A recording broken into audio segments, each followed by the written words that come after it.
Uno, dos, ahí sí. Muy bien. Gracias, Leo y el grupo de alabanza. Me da gusto verlo a todos, pero en particular a Jenny. Me dio gusto verla cantando. Es de bendición para nosotros también.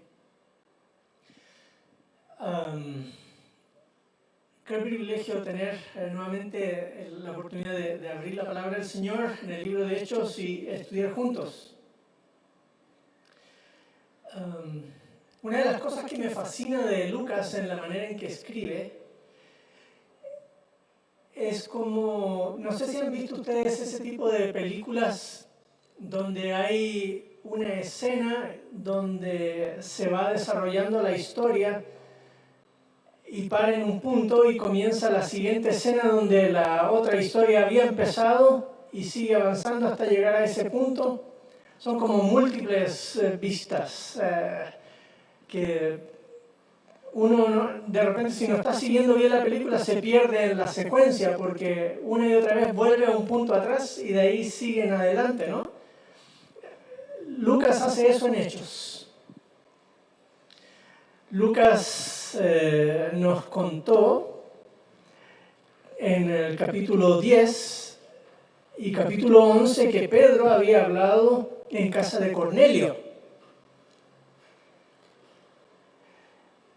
Y luego dio informes a la iglesia de cómo había resultado el asunto, porque lo cuestionaron cómo era eso de que se había metido a la casa de un gentil.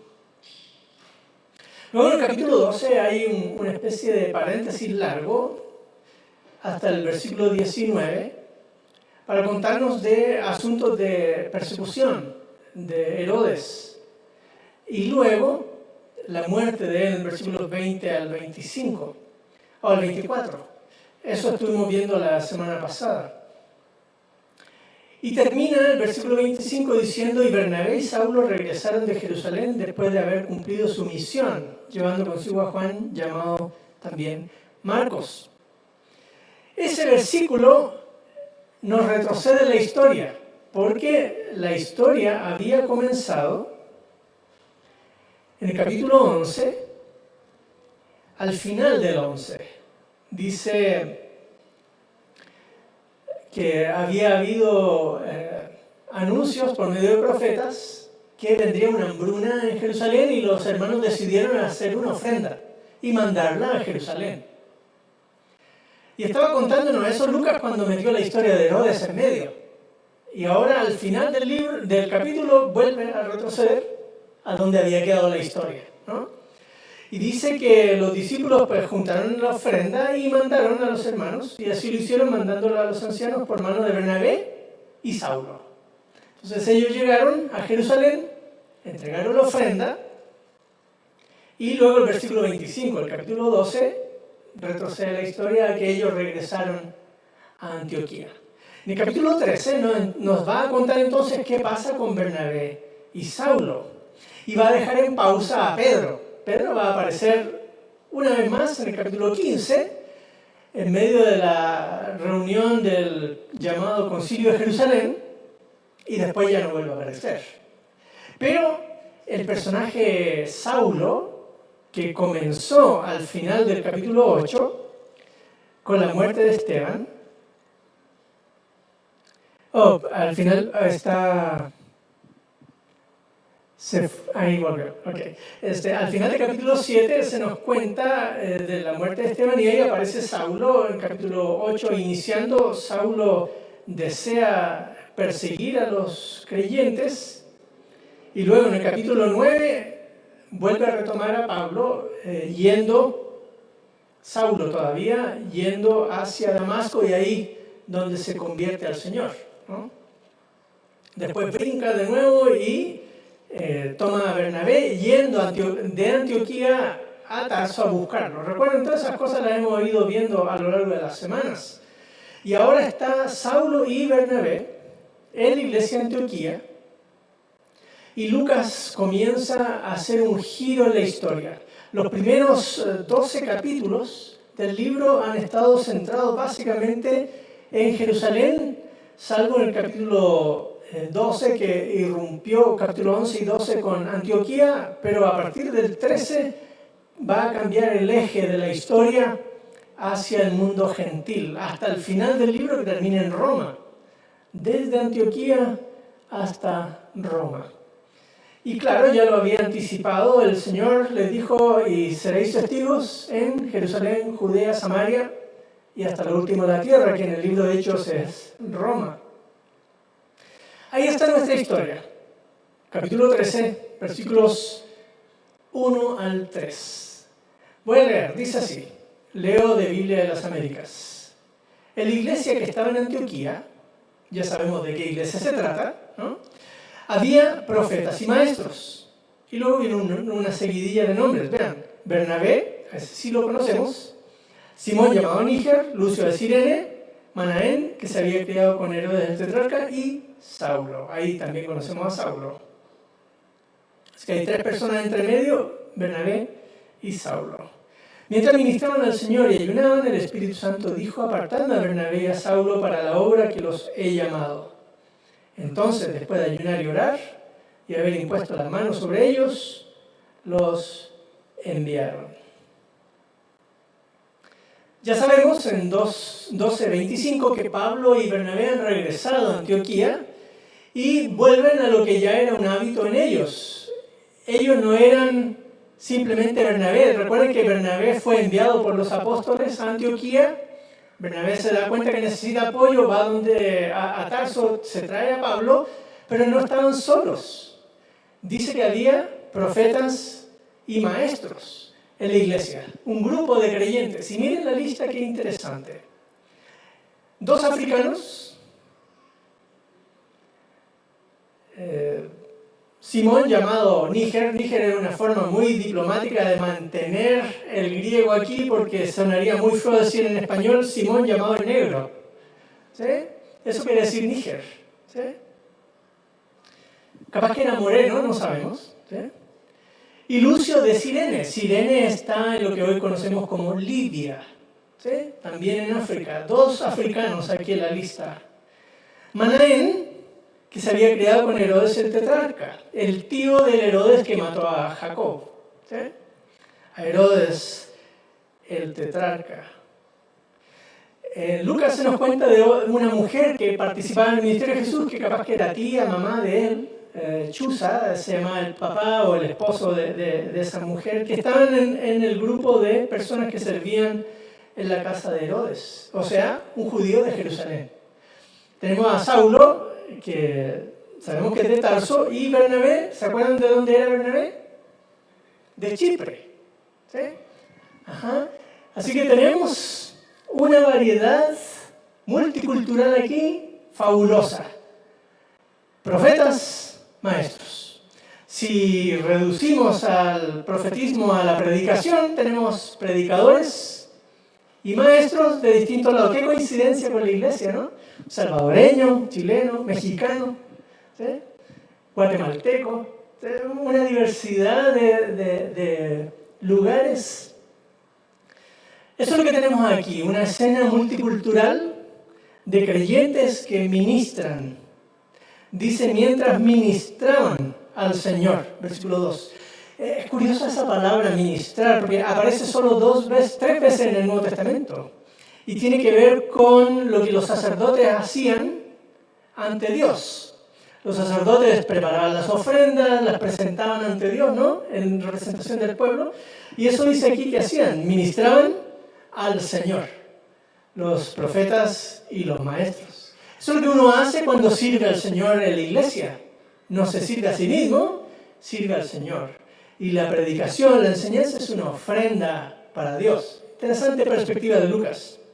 Y ayunaban, una práctica que no sé si el liderazgo de la iglesia tiene aquí, pero ellos la tenían, ¿sí?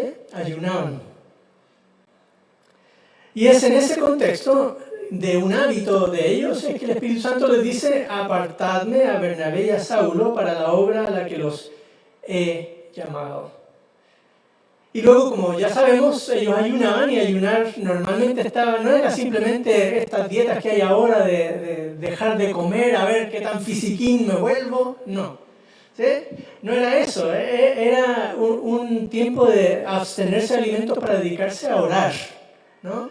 Por eso ayuno y oración están ahí mezcladas. Dice el versículo 3, después de ayunar, orar, haber impuesto las manos, el Espíritu Santo dijo algo, así que había que hacerle caso, ¿no?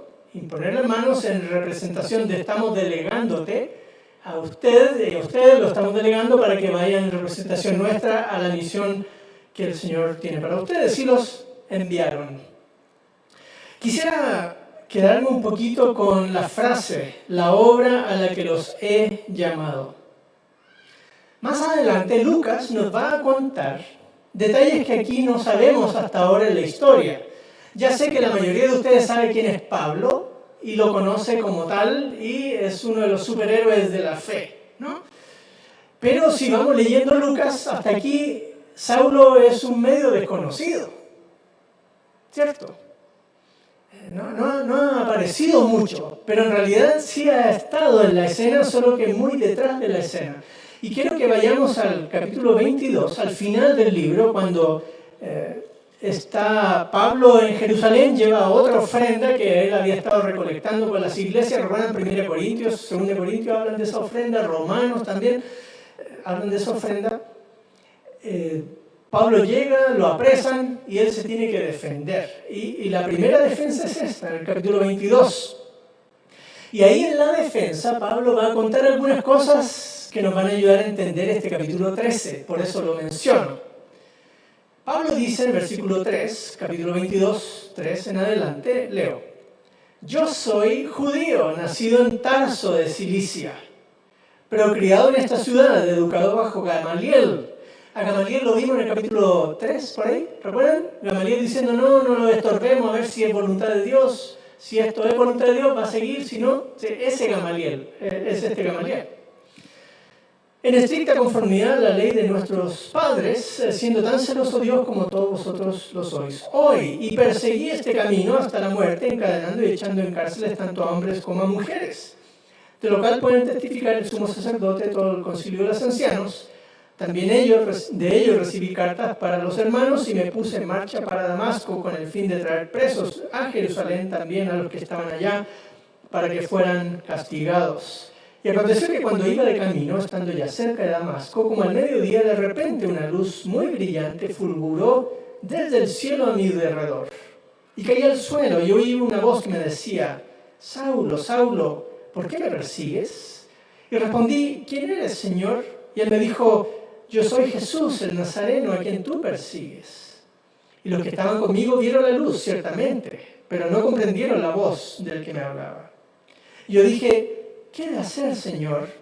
Y él me dijo, levántate y entra en Damasco, y allí se te dirá lo que se te ha ordenado que hagas. Pero como yo no veía por causa del resplandor de aquella luz, los que estaban conmigo me llevaron de la mano y entré a Damasco. Y uno llamado Ananías, hombre piadoso según las normas de la ley y de quien daban buen testimonio los judíos que vivían allí, vino a mí y poniéndose a mi lado me dijo, hermano Saulo, recibe la vista. En ese mismo instante alcé los ojos y lo miré. Y le dije, el Dios de nuestros padres te ha designado para que conozcas su voluntad y para que veas al justo y oigas palabras de su boca. Porque testigo suyo serás a todos los hombres de lo que has visto y oído. Y ahora, ¿por qué te detienes? Levántate y sé bautizado y lava tus pecados invocando su nombre. Y aconteció que cuando regresé a Jerusalén y me hallaba orando en el templo, caí en un éxtasis. Y vi al Señor que me decía, apresúrate y sal pronto de Jerusalén porque no aceptarán tu testimonio acerca de mí. Y yo le dije, Señor, ellos saben bien que en una sinagoga tras otra yo encarcelaba y azotaba a los que creían en ti. Y cuando se derramaba la sangre de tu testigo Esteban, allí estaba también yo dando mi aprobación y cuidando los mantos de los que estaban matando. Pero él me dijo, ve, porque te voy a enviar lejos a los gentiles. Ahí está. Breve pausa para volver al capítulo 13 y ver que Pablo aquí ha pasado bastantes experiencias. Y fíjense que no solo Hechos 22, en Gálatas, Pablo nos va a contar otra parte de la historia que Lucas no nos cuenta. ¿Qué cosas pasaron? Vamos a Gálatas capítulo 1. Gálatas capítulo 1.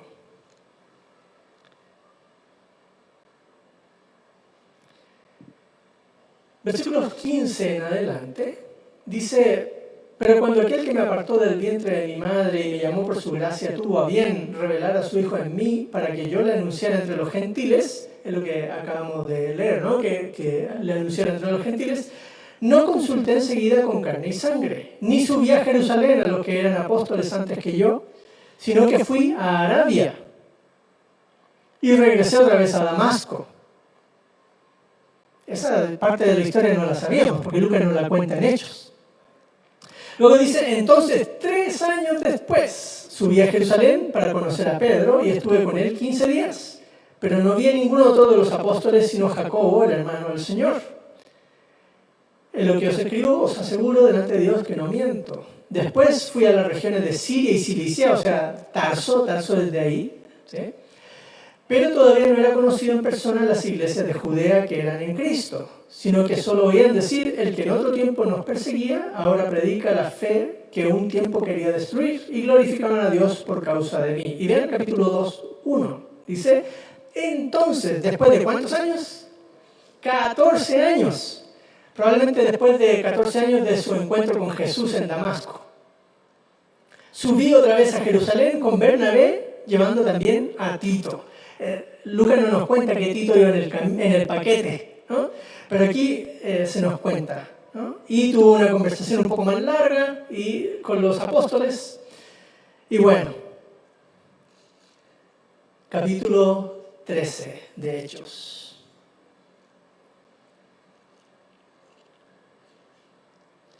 Dice el Espíritu Santo: apartadme a Bernabé y a Saulo para la obra a la que los he llamado.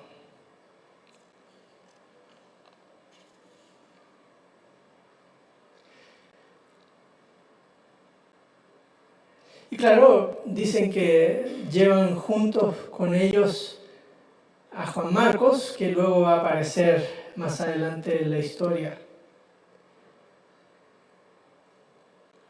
Vamos a ver en un ratito más que el Espíritu Santo viene trabajando fuertemente con Pablo para la obra que lo ha llamado.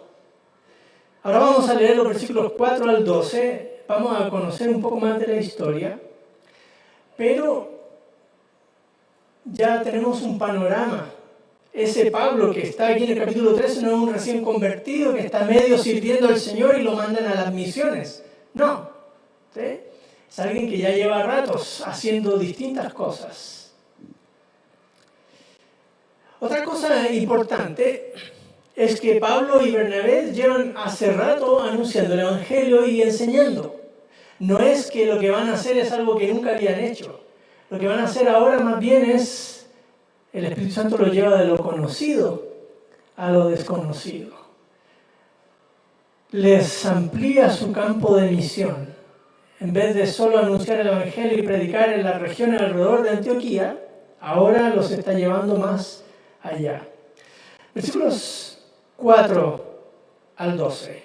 Dice así: ellos pues, enviados por el Espíritu Santo, descendieron a Seleucia, y de allí se embarcaron para Chipre. Seleucia está a unos 25 kilómetros de Antioquía en la costa, y de ahí salieron hacia Chipre. ¿Recuerdan?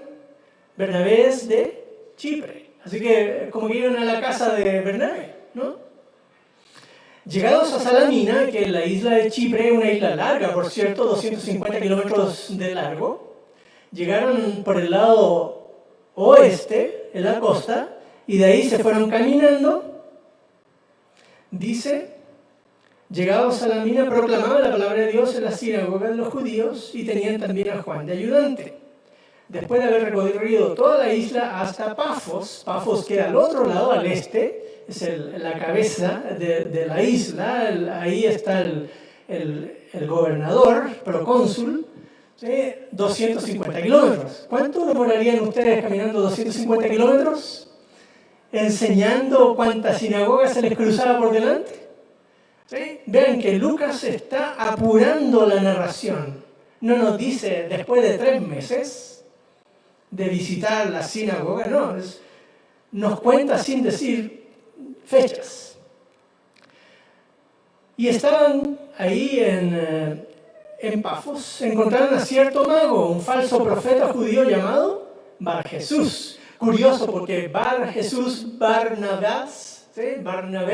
Bernabé, hijo de consolación, ¿no? Y este es hijo de Jesús, hijo de salvación. Bar Jesús. ¿Qué paradojas, ¿no? Y es un mago, falso profeta, dice aquí Lucas. Capaz que era un astrólogo que trabajaba en la corte del gobernador para darle augurios y cosas así, ¿no? ¿Qué hace un judío haciendo eso? Bueno, ahí está. Y estaba con el procónsul Sergio Paulo, hombre inteligente. Vean interesante la descripción que hace Lucas de él, ¿no? Este hizo venir a Bernabé y a Saulo y deseaban oír la palabra de Dios. Pero Elimas, ahora el nombre griego, el mago, pues así se traduce su nombre, se les oponía tratando de desviar la fe del procónsul. Entonces Saulo, llamado también Pablo, y entre paréntesis le cambia el nombre y de aquí en adelante nunca más le va a volver a llamar Saulo. ¿Sí? Cuestiones literarias interesantes, ¿no? Lleno del Espíritu Santo, fijando la mirada en él, dijo: tú, hijo del diablo, imagínense, ¿no? Que está lleno de todo engaño y fraude, enemigo de toda justicia, no cesarás de torcer los caminos rectos del Señor. Ahora he aquí la mano del Señor está sobre ti, te quedarás ciego y no verás el sol por algún tiempo. Al instante niebla y oscuridad cayeron sobre él e iba buscando quién lo guiara de la mano. Entonces el procónsul, cuando vio lo que había sucedido, creyó, maravillado de la doctrina del Señor.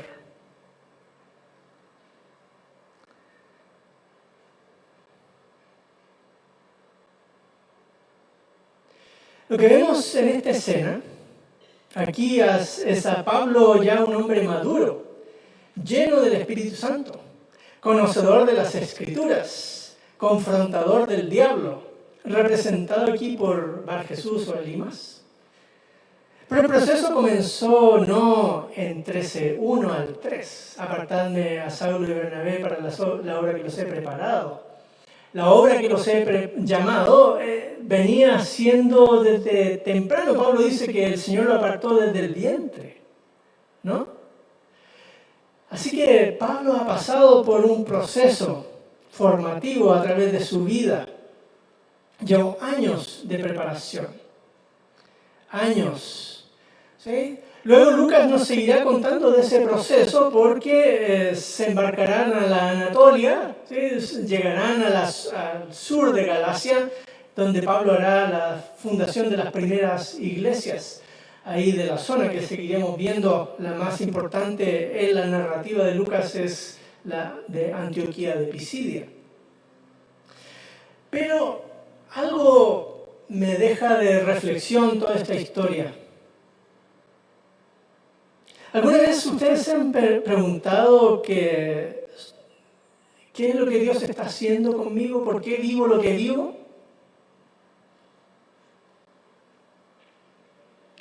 ¿Han visto alguna vez su vida como un proceso formativo de Dios? Donde el Señor les va haciendo vivir experiencias y luego con los años dicen: ahora entiendo mejor esta situación porque yo viví eso. Yo te puedo orientar, puedo hacer esto, puedo hacer esto otro, por el tipo de cosas que hemos vivido. ¿Has pensado en lo que el Señor te ha permitido vivir, te ha preparado para que lo sirvas ahora y a partir de ahora?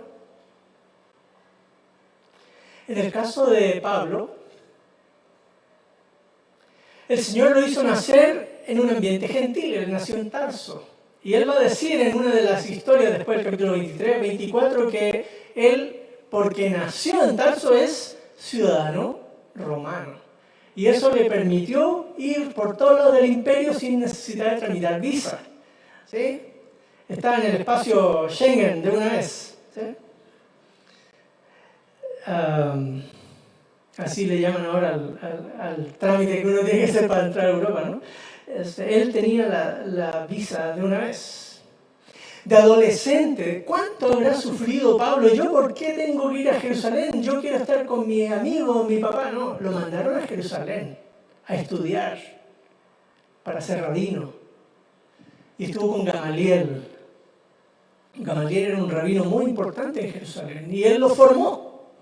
Le enseñó a ser rabino, que no era solo enseñar, había cuestiones administrativas que aprendió.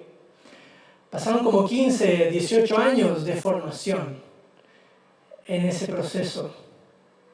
Y él lo que hacía era perseguir a los cristianos. Él lo va a decir una y otra vez con lo que aprendió, ¿no? Y de repente el Señor le da el giro, ¿no? Él tuvo este entrenamiento teológico y administrativo. Pablo capaz que nunca pensó que Dios lo usaría para otra cosa. Luego Dios lo llevó a conocer directamente de boca a Jesús el mensaje del Evangelio. Pero le hizo pasar unos 10 años en Tarso y unos 3 años en Antioquía formándose. Él aprendió a liderar en equipo, no trabajar solo. Él aprendió a trabajar en multiculturalidad desde el inicio, como maestro de la iglesia, compartiendo este liderazgo multicultural. Ha de haber sido profundamente formativo para él. Y el proceso no termina ahí, claro. En las siguientes predicaciones iremos viendo cómo Pablo aprende otras cosas más desde el sufrimiento y la oposición. Ahora pensando en nosotros, de la misma manera nosotros vamos siendo formados por el Señor a través de nuestras vidas, de las cosas que vamos experimentando. Y les cuento en cápsula, a grandes rasgos, mi propio proceso. Nací en Chile, en un lugar cristiano, de pleno servicio al Señor. Mis padres han servido al Señor toda su vida, aún antes de conocerse entre ellos. Así que me criaron y educaron bajo el temor del Señor y el amor por el servicio a su nombre. Temprano, a mis 13 años, comencé a enseñar en la escuela dominical y luego en el ministerio juvenil. Durante mi tiempo de estudio de ingeniería química, seguí involucrado en 2 iglesias en las que serví al Señor. Yo pensaba hasta ese punto que me dedicaría a servir al Señor como ingeniero, pero el Señor me llamó a preparar en CETEC y vine en 1993 acá. Aquí además tuve el privilegio de conocer a mi esposa, Senia. Desde entonces juntos hemos servido al Señor ahí y en las iglesias en las que hemos estado. Yo no habría pensado que la formación que tuve tendría que ver con lo que hago hoy, pero el Señor ha usado esa formación para poder hacer lo que hago hoy. Algunos me han preguntado, ¿y nunca ejerciste la profesión? Sí, como director de distintas cosas en el seminario y decano hoy. ¿Sí? Los procesos de gestión, de gerencia, de planificación, evaluación, proyectos, etc. El Señor me preparó para servirle hoy en lo que estoy haciendo. Por eso quisiera animarte esta mañana, quisiéramos un pequeño repaso relámpago de tu vida. ¿Qué experiencias formativas te ha dado el Señor? Saben que Él quiere que le sirvas con eso que Él te ha dado. Es donde Él te ha llamado a servirle. El Espíritu te ha capacitado desde tu nacimiento. El Espíritu es quien te ha usado para el crecimiento del Evangelio. Pero quiere seguir usándote. Ahora no estamos ayunando ni orando mucho, como nos decía el pastor Ricardo la semana pasada. Sin embargo, el Espíritu Santo te está llamando hoy para impactar. Él te ha capacitado. Quizás estás listo para emprender una obra de impacto grande, o para recibir capacitación, o para aprender a hacer el ministerio junto a otras personas, o quizá a confrontar a la hueste de Satanás en el poder del Espíritu. Cada uno está en una etapa diferente, pero lo que tenemos en común es que si nos sometemos a la voluntad de Dios y somos guiados por el Espíritu, el Señor nos usará para impactar. Y el Espíritu Santo sigue diciéndonos, apartadme a, pongan su nombre ahí, para la obra que los he llamado. ¿Estás dispuesta? ¿Estás dispuesto? Oramos.